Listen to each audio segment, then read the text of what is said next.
Good morning, everybody. Welcome back. It's pretty much full-on winter here. It's been snowing and blowing all week. It's like 16 degrees today. Tomorrow it might get down to like -10, it said, which is a little chilly for November, but that's okay. We probably got like 8 to 10 inches of snow all week, but like I said, it's just been blowing around, so it hasn't really accumulated too much. There's some drifts in some spots, but the cows out in the pastures are fine, but we do need to feed all our calves in the feedlot. We actually turned our heifers out onto pasture, our heifer calves, so they're doing good out there. So all we have in the feedlot is our steers. They need to be fed.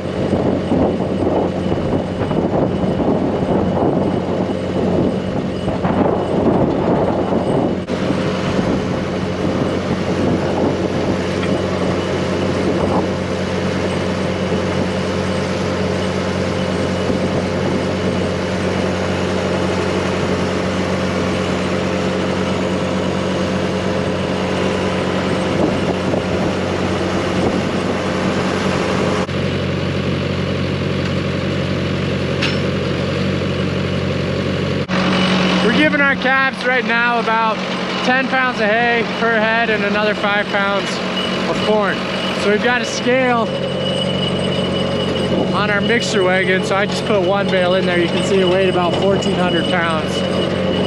So I gotta wait a few minutes while this bale grinds up. You can see it's already doing some good work grinding up. Then I'll add another one, add some corn, see where we're at for pounds, and then we can go dump the feed out and feed them. But we've also got our cool cows in here that you guys saw us trail over in the last video. So we gotta feed them too. We're giving them like 40-50 pounds of hay and another 15 pounds of corn per head. So it takes a couple hours to feed, but it's not too bad.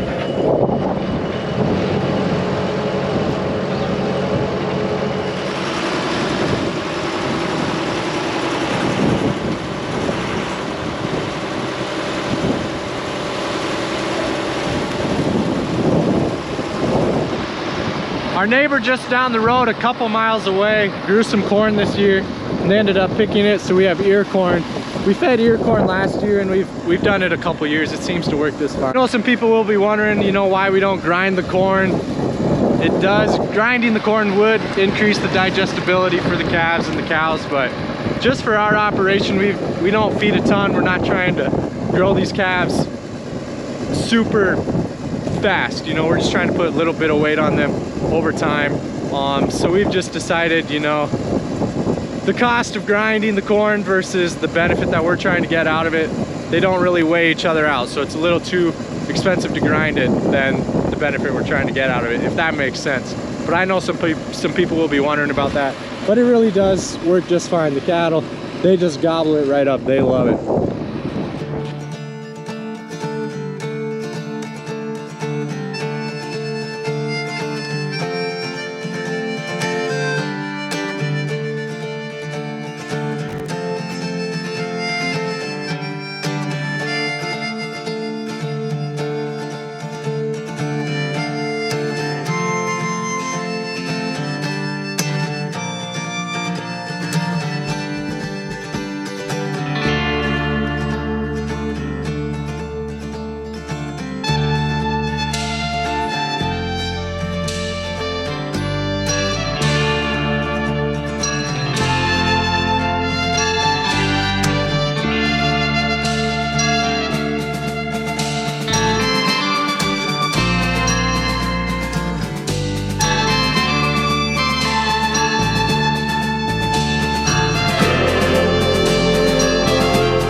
beautiful day.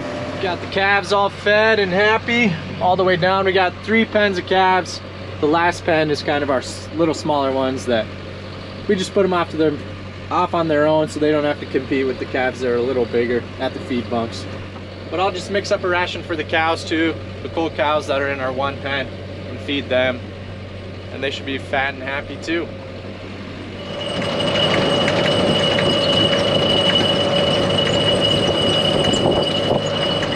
Fed. It's been just pretty blizzardy all day. It's the evening now. I'm just going back over to the feedlot to check on the calves. If they ate everything up, I won't feed them anymore. If they ate everything up, I'll feed them a little more. If they didn't eat it up, we'll just leave them. But otherwise, I'll probably end the video here and pick it back up in the morning. But yeah, it's been a pretty blizzardy day. The video doesn't really do it justice. It's not very nice out. Good morning, everybody. It's a little bit of a nicer day. The sun is actually shining, but it's not much warmer. It's 11 degrees right now, pretty windy. They say the actual feel is below 0, but it's fine. I just finished up feeding everything at the feedlot. We're gonna take care of a couple other things. We got 2 groups of cows over here, kind of where this yellow grass is, if you guys can see that. We have them split into 2 different pastures, and somehow the cows all got in together, so we're gonna run over there and split them back up. My dad's grabbing some cake. He'll lead some through the fence, and I'll just jump on the 4-wheeler and follow half of them or something. But then we'll figure out how they broke through there and get them out. But the calves are all happy. I fed them a little extra last night. They did end up eating everything, and I just fed them again this morning. So they're coming along really good. Calves looks real nice. If you guys ever need a good snack while you're out working, I'd highly recommend these Wag bars. I really like them. This one's hot and spicy. My favorite's peppered. Hot and spicy is pretty good too. What they're like, it's kind of like jerky. It's a beef bar though. Really good, high protein snack. You're out working, feeding cows, riding your horse, just doing whatever. So if you guys want to try some, there's a link in my bio. Just click that. Go check out some Wag bars. They're very good. You won't regret it.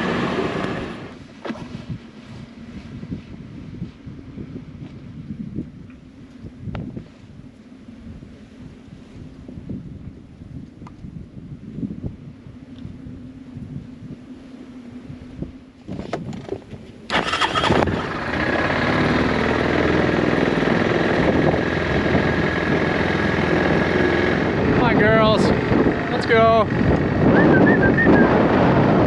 Goodbyes, goodbyes.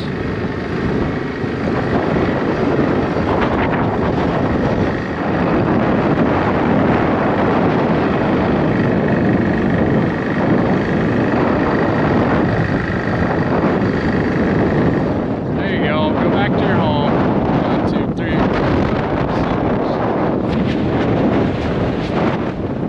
100. A few more, come on.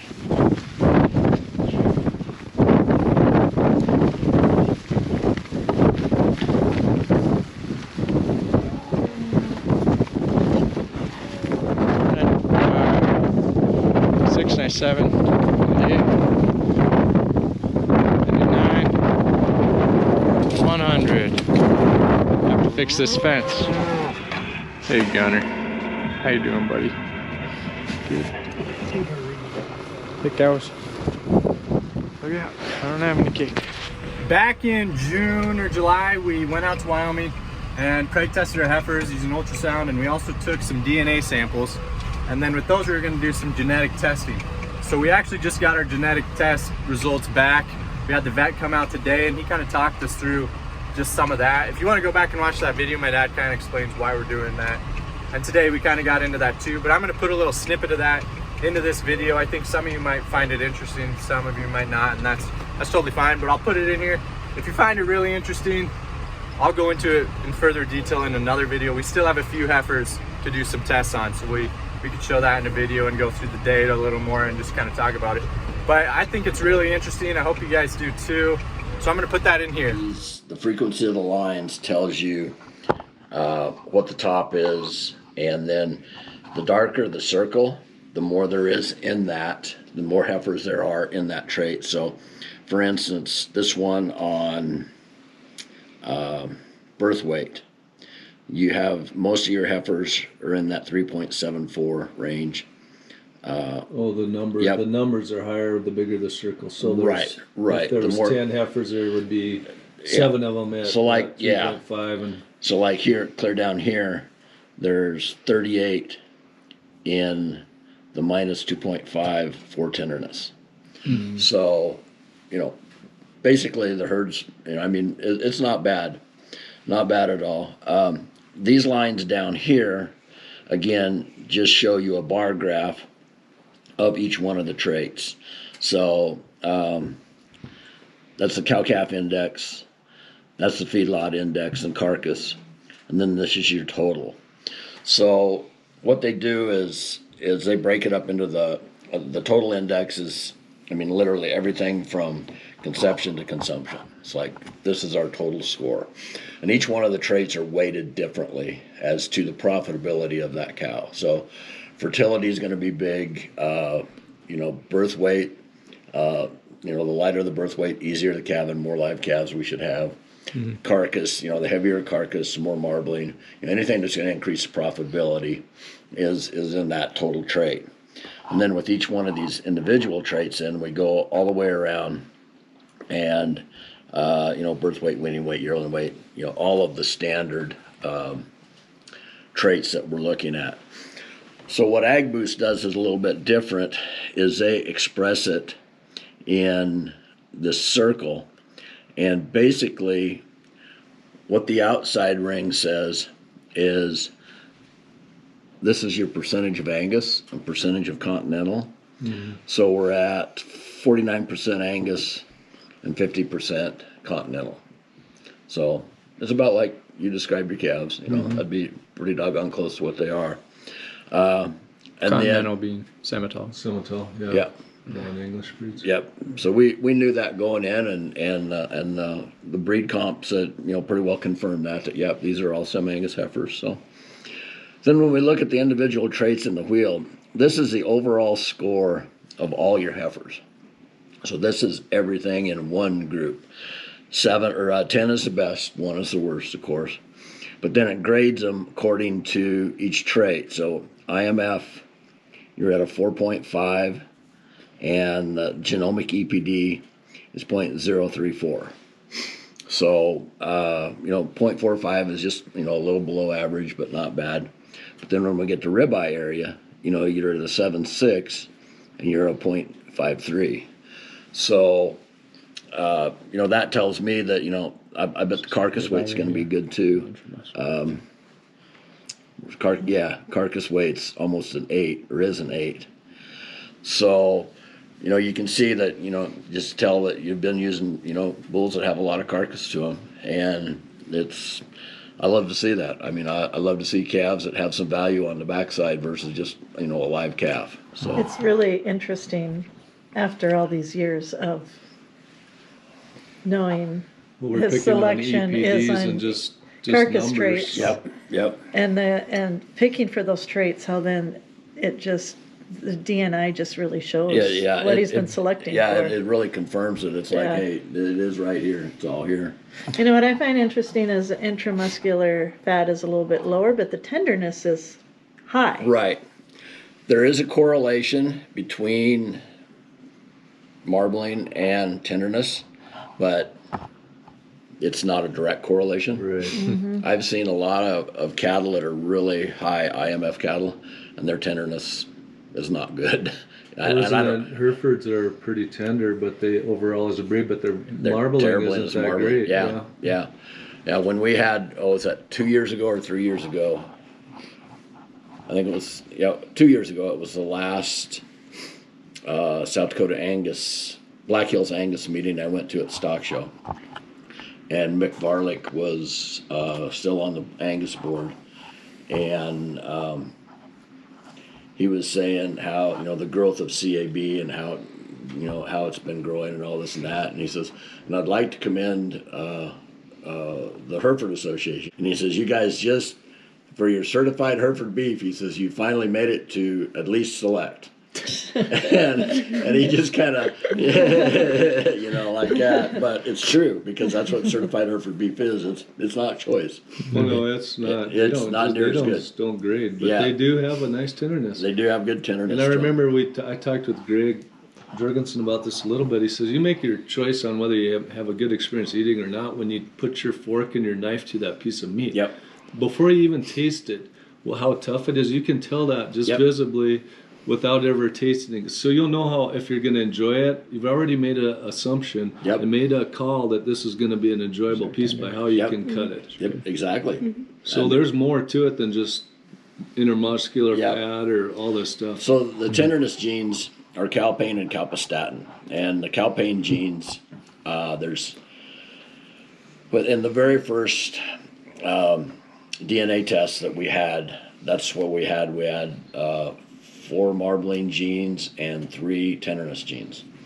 And the calpain and the calpastatin, the calpain is the positive form of the tenderness gene, and the calpastatin is the opposite of the first one. So you want these two to be good, and you want this one almost to be bad. Sure. And that'll give you the most tender eating experience you can. Yeah. And when when Zoetis went from the GeneStar results to the MVPs, the molecular value predictions, the range was on the old GeneStar was a plus 2.2 to a minus 2.2. And when we went to MVPs, I think it went from a minus 2.2 to a plus 2.5. So that told me, even though we expanded the markers in that for that trait, those 3 markers, those 3 genes have a huge effect on tenderness, just calpain and calpastatin. So, you know, as it evolved to 50K and whatnot, then, you know, it got, you know, more and more prevalent as there was a few other genes in there. But in the world of genetics, I always compare it that calpain and calpastatin had to be about the size of basketballs when everything else was ping pong sized balls and things like that. Because the effect that had on that, it was just huge. So. Wow. So, you know, as we go along, we can see that, you know, they're pretty well balanced. Birth weight was, here we go. Your birth weight was 4.1. So I'm guessing you're using a little bit heavier birth weight bulls. Kind of, you know, or the cows might be a little bit more birth weight too because of the Sem-Angus. So if that gets to be a problem, I mean, we can fix it real quick. You know, we can adjust the birth weight and not give up any of the growth, and, you know, keep going where we're. Well, I think that's really interesting, because I've been already thinking about breeding decisions for next year. You know, and what I do with our replacement heifers and things like that. So if I already know that we maybe need to choose a little bit lower birth weights and stuff for our replacement heifers, just to kind of get a little bit better calving ease on that, then we can already start tailoring their bull selections right now for that. So that's actually really helpful to know. Good, good. And you know, when we look at you know, your weaning weight is good, your yearling weight is good. Dry matter intakes, you know, about middle of the road, which that's okay. I mean, so this is one of the quandaries I get into. Okay, are we selecting for cow maintenance, you know, something that's not going to eat a lot but still keep going? Or when we get the calves to feedlot, you know, I want that calf to stand there all day and eat, you know, and convert. And I want his feed to gain ratio to be good. But now it's the balancing act. It's like, okay, we can't overdo it for the cows or they're going to eat us out of house and home. But we've got to have that steer calf, you know, his ability to perform in the feed yard, you know, to lessen his days on feed, still get big and still great. So a lower DMI means the less feed the more they eat. So this one, so I'm having a hard time seeing that. Okay. So cursor, where are you? Okay. Yeah, so DMI is 4. So that means he's below average. So they're actually eating probably a little bit more than average, which for calves, I'm great. I don't mind it. On cows, you know, we may have to pay a little bit more attention to that. Maybe just get them to a 5, and that's kind of a happy medium, you know, right in there. Okay. Mature weight. How is the numbers on feed conversion in the feedlot? I mean, have you had? They've been really good, but I mean, that changes over time too. Yeah. I mean, we've had some tremendous conversions, but you know, we also have a little more Simmental than our Angus, so maybe our conversions have gone down a little bit. So let's see, your feed to gain ratio is a 4.8, so that's about in the middle. So I mean, you know, you're not giving up a lot of performance. They're still gaining well, and I would imagine, you know, see those calves do pretty good in the feed yard. So yeah, they do. They do really good. So then, what gets fun then is when we go over here and we go to animal focus. Now, on the left-hand side over here, these are all the heifers that we've tested. So what I like to do first is we select all.